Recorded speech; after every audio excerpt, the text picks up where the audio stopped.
Tayo po muna ay tumayo at kakantahin muna natin itong song na to, God is so good. Okay? So let us sing this song prayerfully.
Let us pray.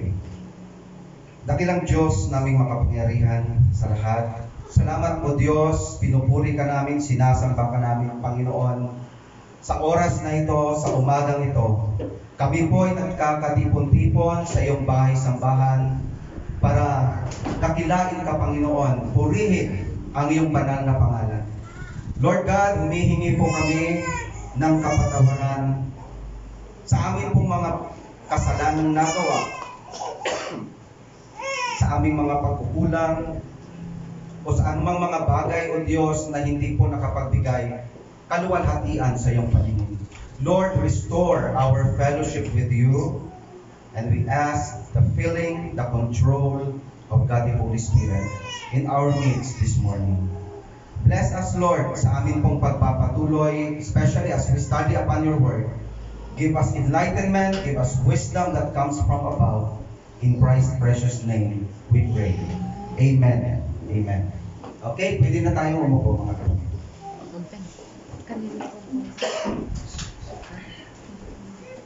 Sino nagtagot? Okay, so our topic or ang title po ng ating mensahe sa umaga ito, this is the last Sunday, no, of year 2020. Sabi ng pastor ay kagabi, last preaching ko na pastor bukas. So akala ko tuloy, aalis na sa church kasi last preaching. So, sabi niya, tinugtungan niya next year naman. So next year na pala sa susunod na linggo. So our topic or our message this morning, taste and see that the Lord is good. Okay? Psalm 34 verse 8, atin pong basahin itong verse na to. Psalm 34 verse 8.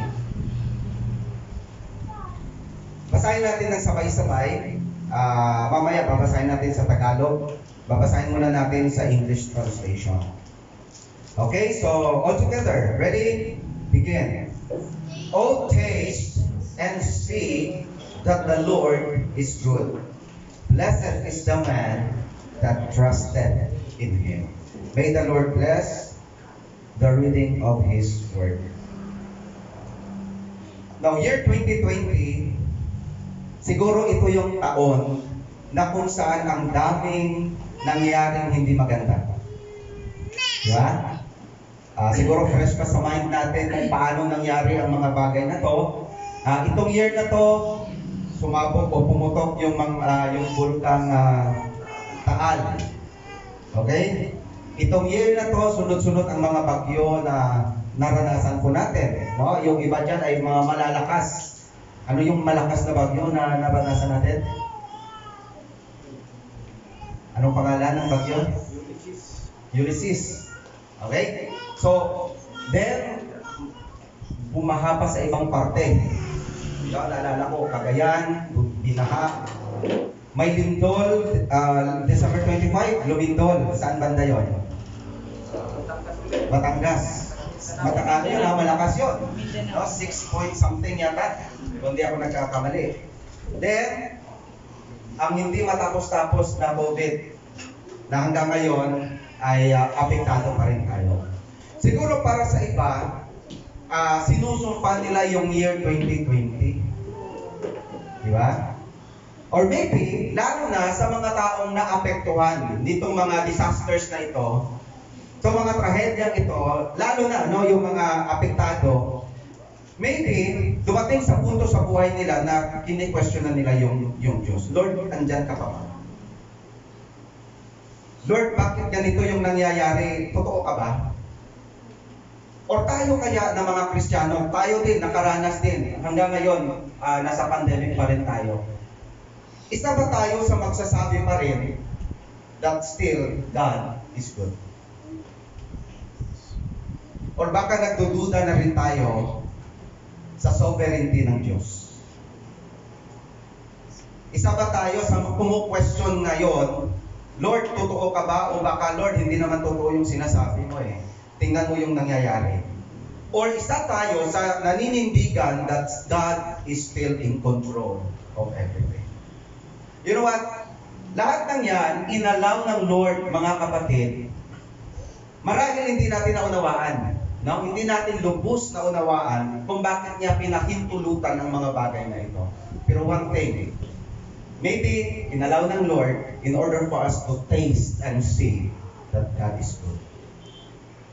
Kaya sabi ng verse, oh, taste and see that the Lord is good. Iba yung naranasan natin, iba yung nakita talaga natin na napakabuti ng Diyos.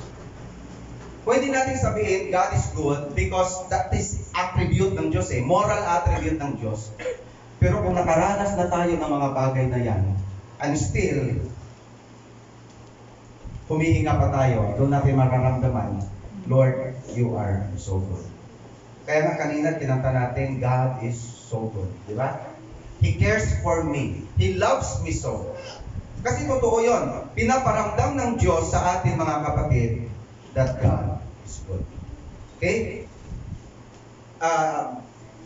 Ang daming mga hindi magandang nangyari, but because of His goodness, that we are still alive and we are here right now worshiping the Lord. Amen?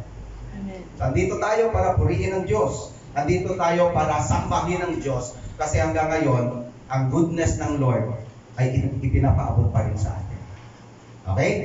Now, dalawang bagay lang ang gusto kong i-share sa atin. Siguro, ito yung i-testify ko that God is good kahit year 2020. Okay? So, saan naging mabuti ang Diyos sa atin? Actually, ang dami. Pero dalawa lang ang pipiliin ko kasi lahat tayo dito makaka-relate. Okay, number one, saan ba naging mabuti ang Diyos sa bawat isa sa atin? Una, kasi sabi ng verse, "Oh, taste and see that the Lord is good. Blessed is the man that trusted in Him." Now, firstly, the Lord is good even in times of trials and testings in life. Napakabuti ng Diyos kahit dumaan tayo sa mga pagsubok. Maybe, Ilan sa atin ang nakaranas ng mga trials and testings this year 2020? Even this church, na dumaan tayo sa pagsubok, mga kapatid. Akala ko noon yung church, dumating yung matinding challenge, akala ko noon, yung church talaga ay mamamatay. Yung palagi ko sinasabi, the church is dying. Why? Dumaan ang church sa isang matinding pagsubok. Yung time na kung saan, anong tawag nung ginaganon tayo ng shaking, okay? Matira ang matibay. So pagsubok yun, ano? The Lord is good even in times of trials and testings in life. Now, ilan sa atin na hanggang ngayon, andyan ka pa rin sa trials na yan. Dahil sa pagsunod mo sa Panginoon, nakaranas ka ng mga pagsubok. Alam nyo, year 2020, marahil sinusubok ng Diyos yung ating pananampalataya. At nakita natin yun, mga kapatid. Kung hindi tayo dumaan sa mga ganung bagay, hindi natin na-exercise yung ating pananampalataya sa Diyos. No, lalo na itong pandemic, di ba? Yung time na wala lahat eh. No, wala kang mabili, wala ka rin bibilhin, wala ka rin pambili. Dumating ka sa point na, Lord, ikaw nang bahala sa akin. Di ba ganon? During that time, inalaw ng Lord, mga kapatid, kasi nais ng Diyos subukin kung hanggang saan tayo manampalataya sa Kanya. Kasi kung lahat ay okay lang, ang dali sumunod sa Diyos, right? Pero kung makakaranas ka kaya ng ganitong mga bagay, could you still say, the Lord is good? O baka isa na tayo sa bibitaw na ngayon sa Panginoon. Lord, hanggang dito na lang ako. Sobra na to. Okay? Ang dami ko ng problema, dumagdag pa ito, Lord, nasaan ka na? But that is good all the time, and all the time, that is true. So may mga panahon, mga kapatid, marahil sa ngayon, hanggang ngayon, sinistretch ng Panginoon yung faith mo. Sinusubok ng Panginoon yung pananampalataya mo. Maybe sinusubok ng Diyos yung pagsunod mo sa Kanya. Kung hanggang saan ka talaga susunod.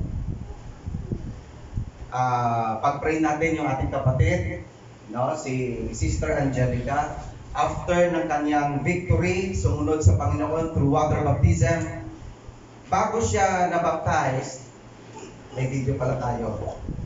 Okay, so ipapasa natin ito kay Angelica para makapakinig siya. Pero bago siya, nung baptismal class, naalala mo, Brother John, sabi ko sa kanya, following the Lord is not easy. Maybe, after, you will encounter persecution. Ay, totoo nga. Nung nalaman ng kapatid niya na na-baptize siya, doon na nag-umpisa yung persecution. Okay, so, pag-pray lang natin, mga kapatid, no? Kasi lahat tayo daranas ng persecution. So, nais ng Diyos na maging strong tayo, di ba? Maging stronger tayo sa ating pananampalataya. Lalong-lalo na po sa pagsunod po natin sa Panginoon. So, maybe tinitest ng Panginoon yung faith, yung obedience mo sa Kanya, yung love mo sa Kanya. That's why, inalaw ng Diyos yung mga bagay na yon, mga kapatid, in order for us to see and taste that the Lord is good. Kahapon, may party tayo. Ang sarap ng mga pagkain natin. No? Minsan, nung nandun pa kami sa Visayas, umattend ako ng isang birthday din. Tapos yung cake, chocolate cake, ang sarap tingnan talaga. So parang natetempt ka, siguro masarap talaga yan. Kasi sa itsura pa lang yan, sarap. So nung kumuha kami, yung kasama kong pastor, ang laking kinuha niya kasi nakakainganyo eh. Sarap siguro nun. Nung tinikman, napakatamis. Kaya pala binigay niya sa akin yung slice. Pastor, alam ko, paborito mo yan. Binigay niya, yun pala, nasobrahan ng tamis. Now, minsan, madaling magsabi, masarap yan. Pero kung natikman mo, doon mo masasabi kung masarap o hindi. Right? Ang daling sabihin, the Lord is good. Pero kung nakaranas ka ng mga trial sa buhay mo, doon mo masasabi talaga, the Lord is good. Oh, taste and see that the Lord is good. Nais ng Diyos na makita talaga natin at matikman talaga natin, mga kapatid, yung kabutihan po niya. Pero paano natin mararamdaman yon? Ipapadaan muna niya tayo sa mga pagsubok sa atin. Okay? The Lord is good even in times of trials and testings in life. Halimbawa, yung mga trials and testings, dumating sa atin yung problema, right? Maybe yun yung mga spiritual storms po natin. Problema sa pamilya, personal problema, problema sa trabaho. So spiritual storms, problems, part ng trials and testings. Pero by the way, hindi po lahat ng problema trials and testings. May mga problema po na dumating sa buhay natin dahil po yan ay consequence. Consequence o bunga ng kasalanan na nagawa natin. Dumating yung problema na yan, hindi dahil pagsubok siya, kundi bunga ng ating pagsuway sa Diyos. Okay, sana makita natin yung difference. Pag sinabing pagsubok, resulta ito ng pagsunod mo sa Panginoon. Kasi sinusubok yung pananampalataya mo, sinusubok yung pagsunod mo sa Kanya at pagmamahal mo sa Kanya. Kaya tinatawag pagsubok. Okay? Trials. Tinitest ka. Testing. So, problems, part ng trials and testings. Persecution, painful situation, yan po ang mga bagay minsan na binibigay ng Lord para i-test tayo. Okay? Nagkakaintindihan po ba tayo? But because of His goodness, kahit may problema, kahit may persecution, kahit may painful situation, because of God's goodness, take note po mga kapatid, we experience His protection. Right? Halimbawa, balik tayo doon sa mga nangyari. Nagka-COVID, nagkaroon ng lindol, bagyo. Pero salamat sa Lord dahil buhay pa tayo. Di ba? It speaks of God's protection sa bawat isa sa atin. Protection. No? Araw-araw lumalabas tayo, yung panganib andun. Pero hanggang ngayon, alive and kicking pa tayo. So, God is good. Why? Because we experience His protection. Nakakalungkot minsan hindi napapansin o hindi na-appreciate ng tao yung protection ng Diyos sa kanila. Okay? Kung hindi pa ma-aksidente, hindi makaalala sa Diyos. Pero yung pag-uwi mo pa lang na safe and sound, protection na yan ng Diyos eh. Kasi pinapatunayan niya sa atin, napakabuti niya. Diba? Because of His goodness, we experience His protection. Because of His goodness, we experience His provision. Hindi niya tayo pinabayaan. Lalo na nung pandemic, di ba? Lockdown. Nakasurvive po tayo. We experience His provision. Minsan naisip natin, ito na lang yung pera ko, pero nakasurvive ako for that week. Paano nangyari yun? Grasya ng Diyos yun. Di ba? We experience His provision, we experience His preservation. Ang daming beses na marahil gustong sirain ng Diyos yung ating buhay, yung ating reputasyon. But God is good, we experience His preservation. Because of His goodness, we experience His power. Paano natin napagtagumpayan? It is because yung kapangyarihan ng Diyos. Because of His goodness, we experience His presence. Hindi tayo pinabayaan ng Diyos. Totoo yung pangako niya. I will never leave you nor forsake you. I am with you always, even unto the end of the age. We experience His presence.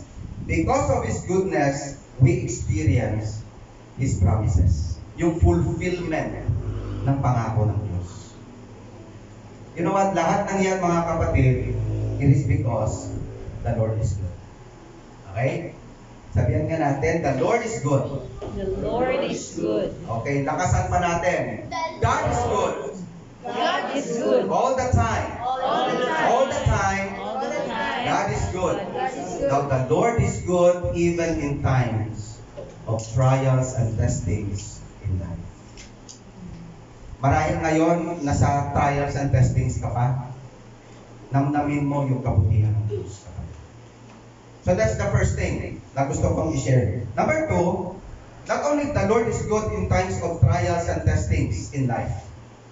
Pangalawa po, the Lord is good even in times of our failures and shortcomings before God. The Lord is good even in times of our failures and shortcomings before God. Kapatid, ito po. Marahil itong 2020, hindi natin naibigay ang the best sa Panginoon. Hindi natin nabigay yung 100% para sa Kanya. Marahil 2020, ang dami po nating mga pagkukulang sa Diyos. No? Walang exempted. Even I myself, ang dami kong mga pagkukulang sa Diyos. Ang dami kong mga failure sa Diyos. Maraming beses marahil na-fail tayo magbasa ng kanyang mga salita.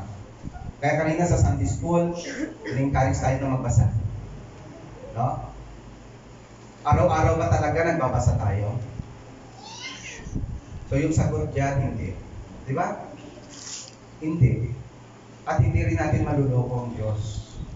Alam ng Diyos kung naging faithful tayo o hindi.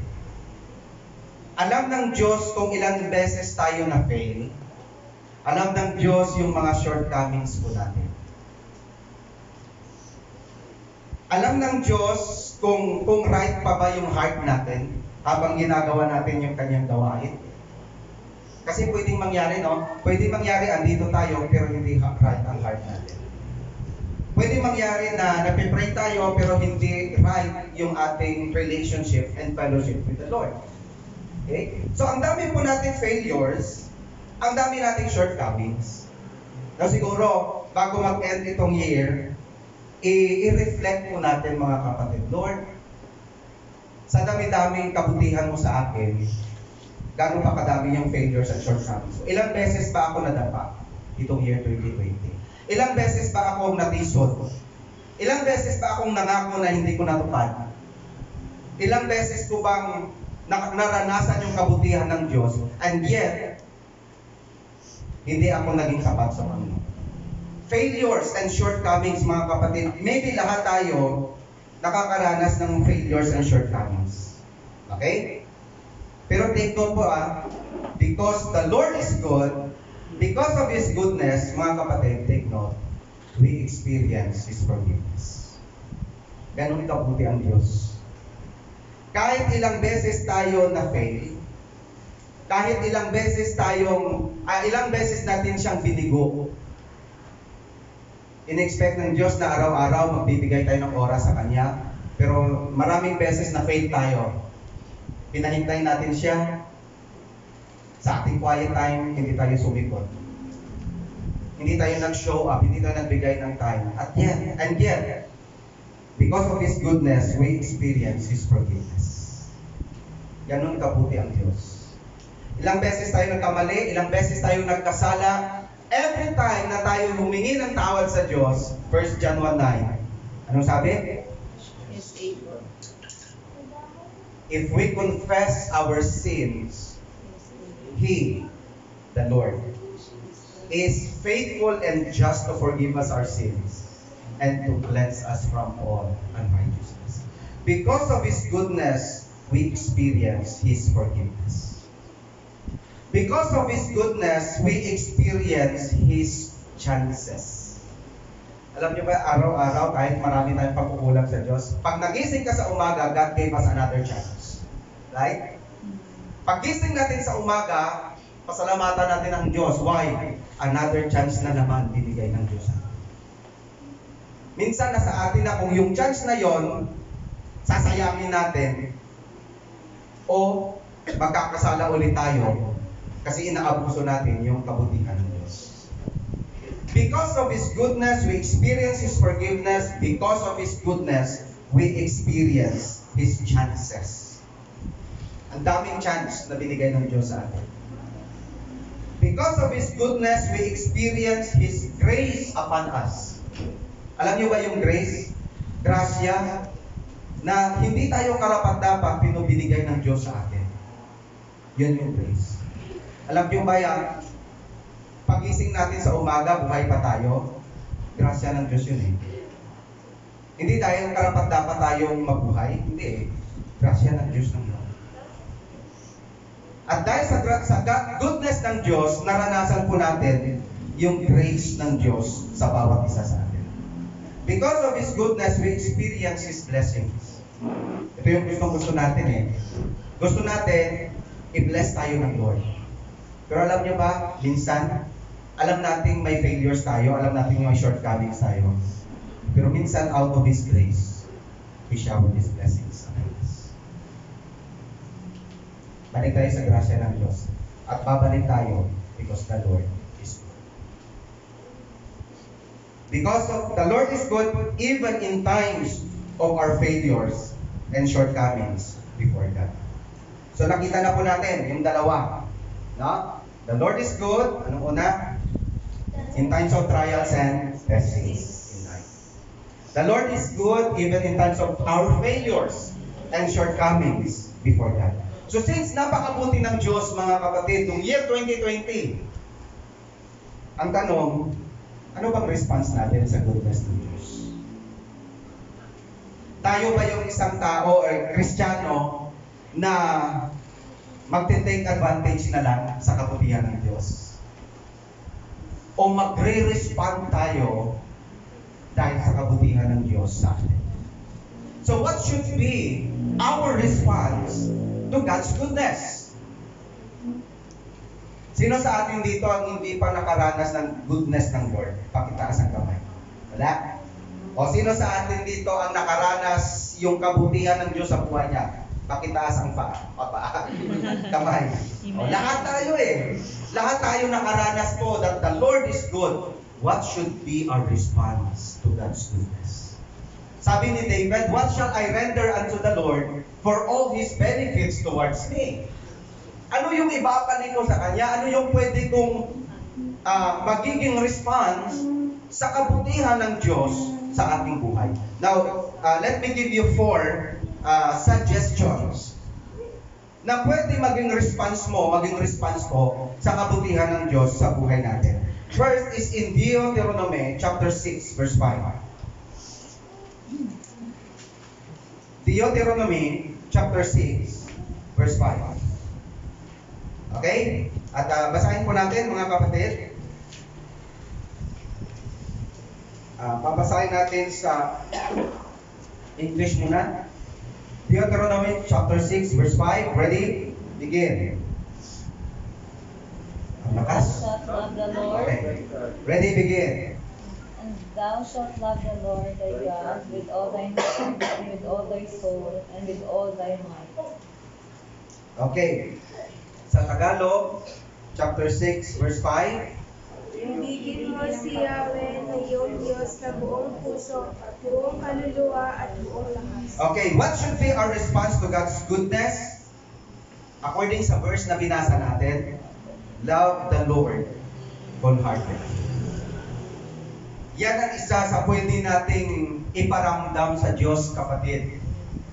Sa lahat naman ng ipinakita ng Diyos na kabutihan, hindi pa ba natin maipadama sa Panginoon, maipakita sa Panginoon na mahal natin siya ng buong puso?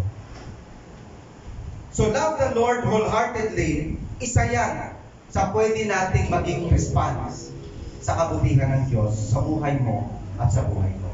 So love the Lord wholeheartedly. Another verse in Joshua chapter 24, 14 and 15.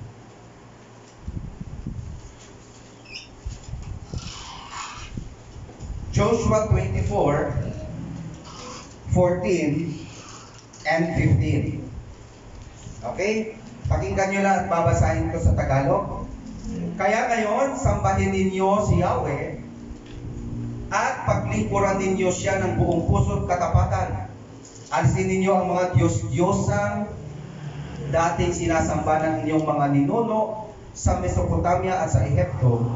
Si Yahweh lamang ang inyong paglingkuran. Verse 15. At kung ayaw ninyong maglingkod kay Yahweh, pumili kayo ngayon kung sino ang inyong paglilingkuran. Ang mga Diyos na pinaglingkuran ng inyong mga ninuno sa Mesopotamia o ang mga Diyos ng mga Amoreo na sinasamba dito sa lupain inyong tinitirhan, ngunit para sa akin at sa aking sambahayan, kay Yahweh kami maglilingkod. What should be our response to God's goodness? Una, love the Lord wholeheartedly. Pangalawa, not only love the Lord wholeheartedly, serve the Lord faithfully. Yun yung maging response natin, kapatid. Ako naniniwala po, mga kapatid, kung naranasan natin yung kabutihan ng Diyos, yun ang mag-motivate sa atin to serve the Lord faithfully. Kaya may mga Kristiyano nga na nag-take advantage lang. Pag nakuha na yung blessing, wala na. Okay? One-sided. Pero tayo na nakaramdam, nakaranas ng kabutihan ng Panginoon, that would motivate us to serve Him faithfully. 2 Corinthians 5 verse 9, yung pangatlong maging response natin. 2 Corinthians chapter 5 verse 9.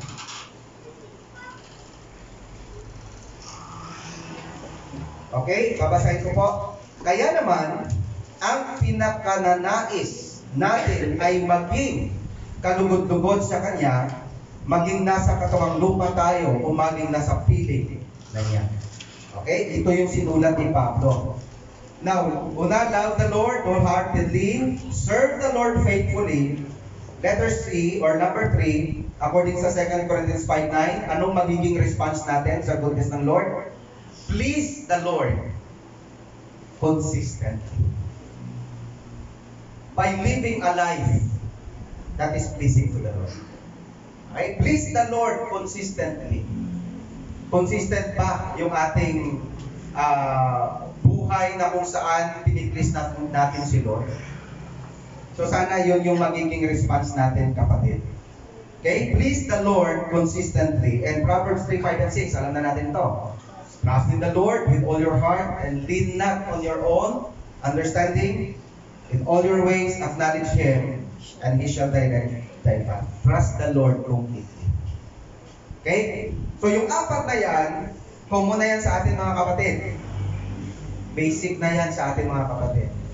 Pero yan ang pwede po nating maging response sa kabutihan ng Diyos na ipinakita sa atin. The Lord is good even in times of trials and testings in life. The Lord is good even in times of our failures and shortcomings before God. So magiging response lang po natin, love the Lord wholeheartedly. Serve the Lord faithfully. Please the Lord consistently. And trust the Lord completely. Ang tanong, magagawa ba natin? Pwede natin gawin, mga kapatid. Ito po ay simple lamang na pwede namang gawin natin bilang isang Kristiyano. Kung isinasa puso mo, Lord, you are so good in my life. Oh, taste and see that the Lord is good. Tayo po ay yumuko, mga kapatid.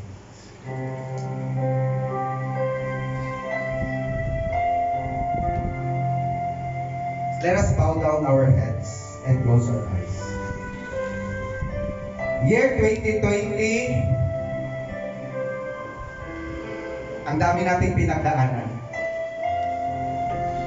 Marami kang pinagdaanan sa buhay. Even this church, may mga pinagdadaanan.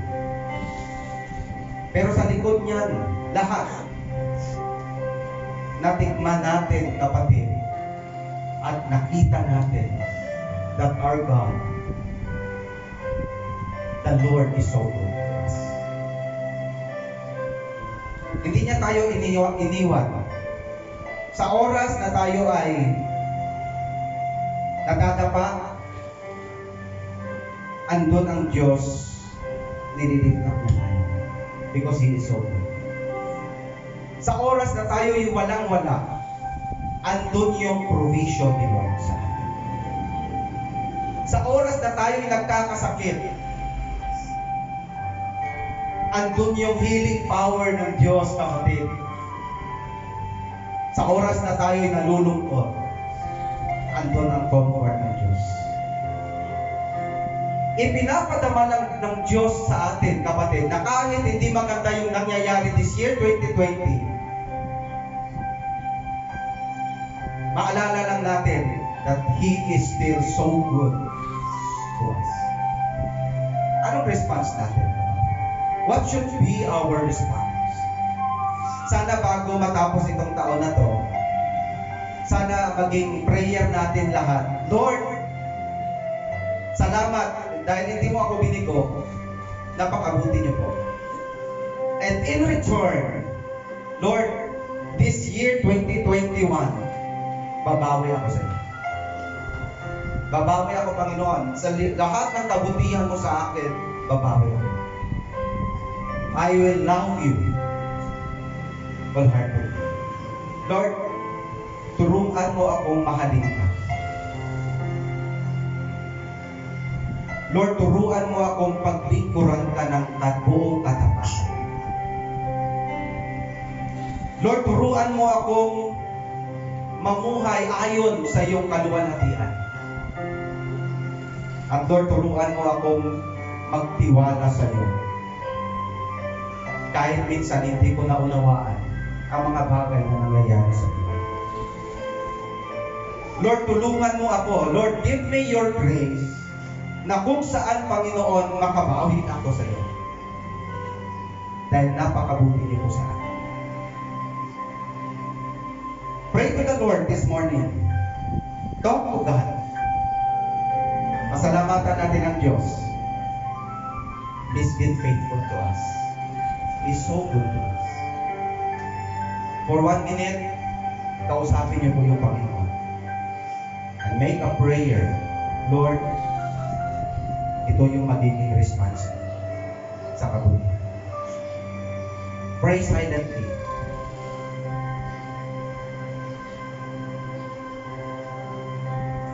Father in heaven, Lord, thank you. Thank you, Lord. Hindi kami karapat-dapat makatanggap ng iyong kabutihan, O Diyos. Salamat na kahit kami po ay maraming pagkakamali, mga pagkukulang, but thank you, Lord, for your goodness. Thank you for being so good to us. Thank you, Lord. Pinupuri ka namin, O Diyos, pinapasalamatan sa pangalan ni Jesus. Amen.